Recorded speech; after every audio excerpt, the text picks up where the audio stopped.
우리가 성경을 읽을 때 간혹 의아해하고 당황하게 되는 장면들이 있습니다. 그것은 우리가 생각하는 바와 성경이 말하는 바가 크게 다를 때입니다. 우리가 생각하는 복의 개념이 있고 성경이 말하는 복의 개념이 있습니다. 때때로 그것은 우리가 생각하는 것에서 크게 벗어나 있을 때가 많습니다. 오늘 본문에서도 형통에 대한 이야기들을 하고 있습니다. 그런데 우리는 오늘 본문을 읽으며 과연 이 형통이 맞나? 라는 생각을 갖게 됩니다.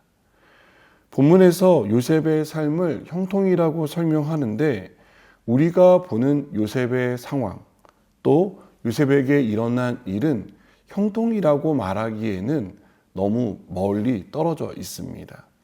오히려 그는 불행한 사람입니다. 억울한 사람이고 열불이 나고 분노가 치밀어야 마땅한 사람입니다. 그런데 성경은 요셉에 대해 형통하다라고 말합니다. 무엇이 형통이기에 요셉에게 일어난 일을 형통이라고 말하는 것일까요? 요셉은 하루아침에 부잣집 도련님에서 노예가 되었습니다. 형들에 의해 노예로 팔린 것도 속상하고 분노할 일인데 하지도 않은 일을 했다는 억울한 누명까지 써야 했습니다. 요셉은 보디발의 아내에 계속되는 유혹을 뿌리쳤습니다. 그것은 해서는 안 되는 일이라는 단호한 입장을 보였습니다. 하지만 보디발의 아내는 이런 요셉이 자신을 희롱했다고 거짓말을 하며 그가 감옥에 가게 합니다.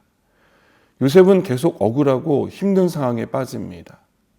요셉의 상황은 더 억울하고 더 힘들면 힘들었지 절대 형통하지 않습니다. 그런데 왜 성경은 이런 요셉을 계속 형통하다라고 말할까요? 요셉이 형통했다라고 말하는 내용들을 보면 여호와께서 요셉과 함께 하심으로라는 문장이 따라오는 것을 알 수 있습니다. 하나님이 함께 하심이 무엇이길래 형통과 연결하는 걸까요? 우리는 단지 일이 잘 되는 것, 우리가 의도한 대로 이루어지는 것을 형통이라고 생각합니다. 사람이 붙고 돈이 따라올 때 우리는 그런 인생을 복된 인생, 형통한 인생이라고 말합니다.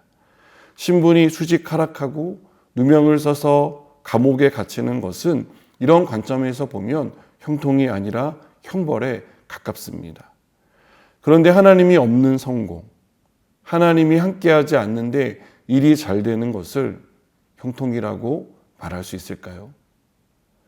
신분이 수직하락한 상황에서 하나님을 만났다면, 또 누명을 쓰고 감옥에 갇혔지만 그곳에서 하나님의 손길을 느낀다면 그것을 형벌, 불행이라고 말할 수 있을까요? 요셉의 이야기는 우리가 어디에 있는지, 어떤 모습이 되었는지가 형통의 기준이 될 수 없다는 것을 보여줍니다. 우리가 어디에 있든 어떤 모습이든 그보다 중요한 건 하나님과 함께 하느냐입니다. 그것이 형통의 기준이고 그것이 우리가 구해야 할 은혜라고 생각합니다. 하나님이 함께 하심이 형통이며 복이라는 것을 성경은 계속해서 우리에게 가르쳐 줍니다.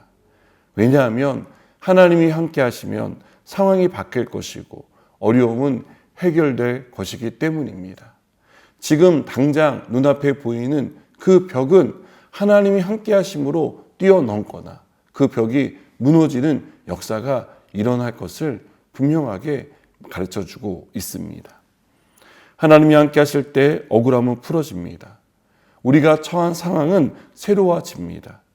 이 사실을 아는 사람은 상황을 보며 형통의 유무를 따지지 않습니다. 자신의 위치를 형통의 기준으로 삼지 않습니다. 오늘도 함께 하시는 하나님을 기준으로 삼습니다. 하나님과 동행하는 삶을 최고의 축복, 최고의 행복이라고 여깁니다. 하나님은 오늘도 우리와 함께 하십니다. 이것이 우리에게 가장 큰 축복이며 형통임을 믿는 저와 여러분 되기를 바랍니다. 기도하시겠습니다. 하나님이 함께 하심이 형통이고 은혜이고 축복임을 믿습니다. 비록 내 삶은 여전히 어렵고 힘든 상황 가운데 놓여 있지만 그 가운데 하나님이 계시기에 희망이 있고 내일이 있고 소망하며 살아갈 수 있습니다. 이 사실을 기억하게 하여 주옵소서. 예수님의 이름으로 기도드립니다. 아멘.